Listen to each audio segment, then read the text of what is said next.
Now, he carries a bow and arrow to another world. He insists on practicing fencing every day. Not for the Olympics, he just doesn't want strangers to throw things at him every day. For example, a large Coke and a delicious Peking chicken wrap. And my kid's favorite, a chicken nugget burger. Every day, a different gift waits for him, leaving him defenseless. Sure enough, when he walks around in a suit carrying a bow and arrow, no one dares to mess with him anymore. And before that, David was a weatherman with no expertise at all. His monthly salary wasn't great, but it was enough to keep him clothed and fed. He appeared in front of the green cloth on time every day to forecast the weather. In front of the TV set, he is sunny and confident, and has gained a large wave of fans. He signed up for an audition for a program, and was successfully invited by the organizers. In his middle age, with a successful career, his life and even marriage are in a mess. As a son, he often wished for his father's approval. He puts the audition invitation on his seat so that his father would notice his small achievements without even realizing it. But his preoccupied father didn't even see it, and just Saturday on his butt. While waiting for his father's medical examination, he prepared another invitation and placed it in front of his father. But still the father didn't notice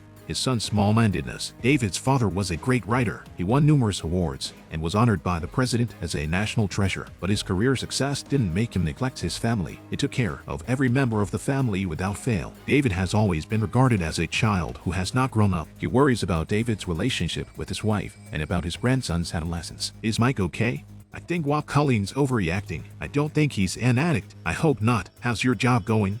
The last fight he had with his wife as a husband was over tartar sauce. She kept telling him to tell David to buy tartar sauce. He was afraid he'd forget. Tartar sauce, tartar sauce, tartar sauce, tartar sauce, tartar sauce, tartar sauce, tartar sauce, tartar sauce, tartar sauce, tartar sauce, tartar sauce, tartar sauce. Who knew that I'd get caught up with a woman at the intersection? And after a moment of self-congratulation, I want to stick my face in it. Right there. Tartar sauce. I like to lick tartar sauce. Even after the clerk reminded him, he still couldn't remember the tartar sauce. So when he got home and faced his wife's questioning, instead of telling the truth, he chose to lie. But his wife caught on to his ruse right away, called the store herself and inquired. The two children grew up in a long history of petty quarrels. Their parents' negative energy seriously affected their minds. They became more and more insecure and uncommunicative. After that, his wife chose to get a divorce and the kids lived with her. David chose to leave the house, thinking to remarry when both parties had calmed down. Originally thought that the temporary separation life will get better and better, but found the reality is very cruel. He wanted to salvage his relationship with his wife. He told his wife that he was invited to audition for a program, but his wife did not care about it.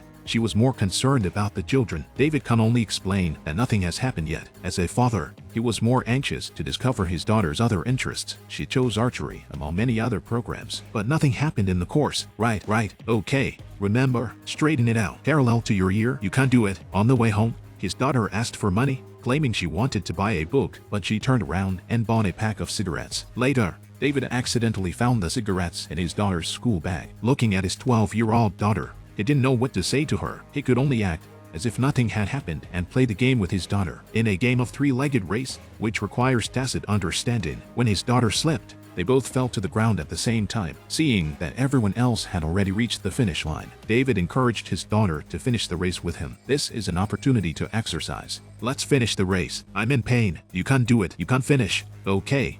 I don't want you to give up. It's important to Daddy. Okay. He tried to motivate his daughter with his actions, but all he got in return was her whining. Honey, are you okay?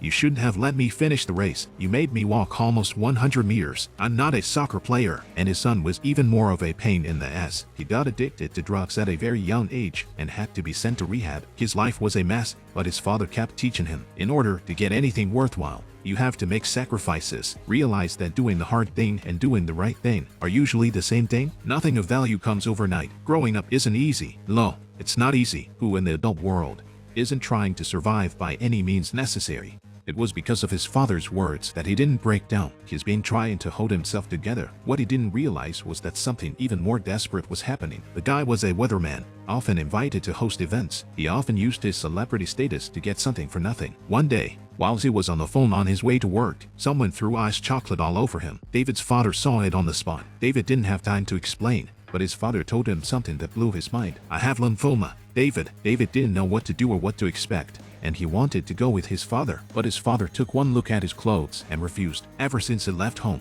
he's been in a state of confusion. His father only had a few months left to live, and he just felt like a huge failure in his life. He hoped that this enrollment in Hoult America would give his father and himself hope. Not so fast, Robert. Just give me some time. So he went to his ex-wife, hoping to set things straight, but before we could talk much, David was full of profanity. It was one of the things his wife resented the most, and the male neighbor had the audacity to come out and tell him what to do. Fuck you, David, fuck you, fat ass. He didn't have to stop until his father came out and stopped him. The father told him that his daughter had a nickname at school. Her classmates called her camel's foot, meaning they could see the folds of her vagina through her dress. What?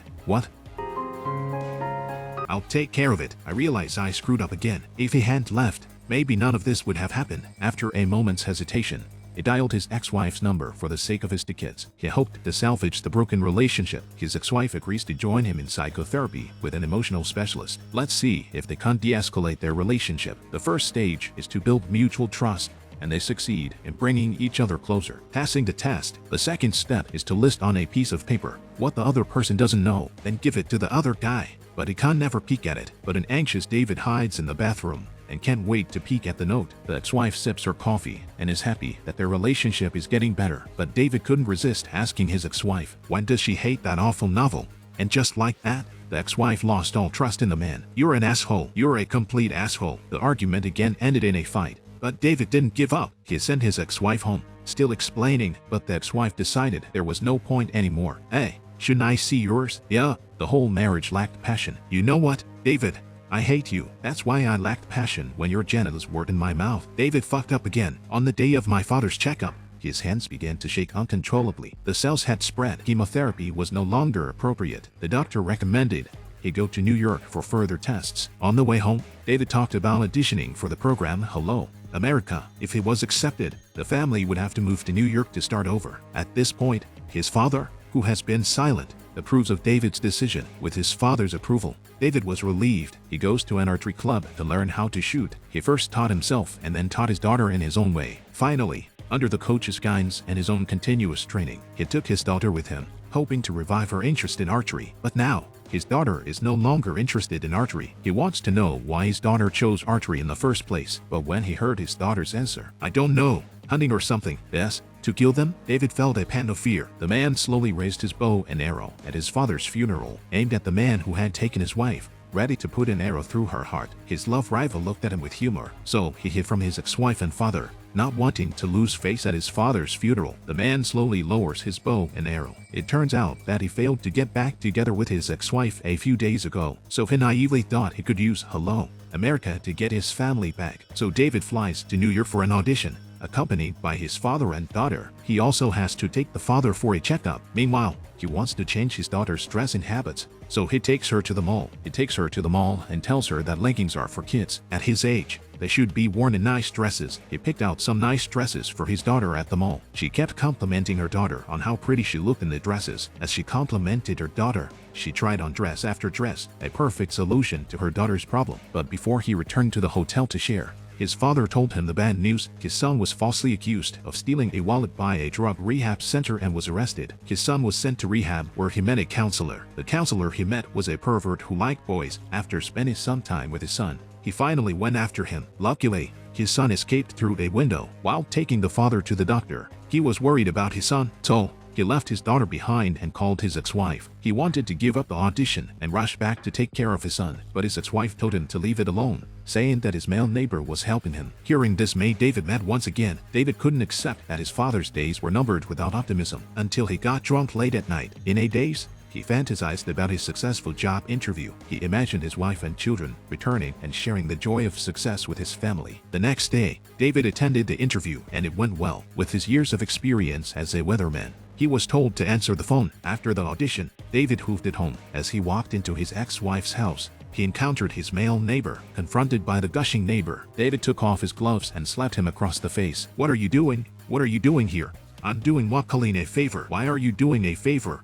At the urging of his ex-wife and father, David sent his father home. Since his father could pass away at any time, Mother suggested holding a funeral for him while he was still alive. It was a special funeral, and all his family and friends rushed to say goodbye to him. He was ready to leave when he was stopped to ask about the weather for the next week. Then he was thrown into the dirt by a passerby. This time, he didn't flinch, picked up the trash, and chased after the driver. I have children. I need to see my kids. You threw rotten pie on my clothes. I had to stick to the pie to go see my kids. You take trash to see your kids. Hey, Take it easy, man." That's when the phone rang. "Hello, America," called him to work. When he got to his father's funeral, it was packed. He found his ex-wife and told her he had $1 million a year job. He wanted her to move to New York with her 2 kids and start a new life. She tells him, "David, I'm marrying Russ." He's in a daze. He takes a bow and arrow to a tree trunk, and he goes crazy. One arrow after another just started. Halfway through a speech for his father, the power went out. When the power came back on, no one cared that he hadn't finished his speech. His father's funeral was over. His message to his father was not heard. He went back to his place in despair. His new job kept calling him. Messages were left for him to go to work,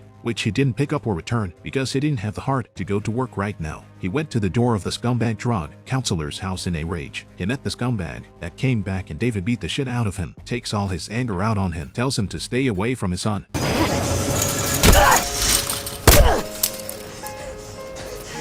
He's just a kid, you know. He's big, but he's still a kid, you son of a bitch. When he got to the office door, his father came to get him. He got in the car and played the song from David's funeral. "I just wanted to play it for you. This is you." David told his father that his relationship had failed and his life had lost its meaning, even though he got his dream job. But the father is more concerned about his son's injured hand, knowing that he had hit his grandson's counselor. The father said, "Good job, and his days are numbered." He doesn't want his son to go down like that. "We have to throw something away for this bullshit life." His father's encouragement made him look away. One rainy day not long after attending his father's actual funeral, David took the plunge and left for New York. He became a $1.2 million a year weatherman. He was no longer confused about life, and he perfected his archery skills. Although the ending was not what he wanted, he remained in the press. That's the end of the movie. We'll see you next time.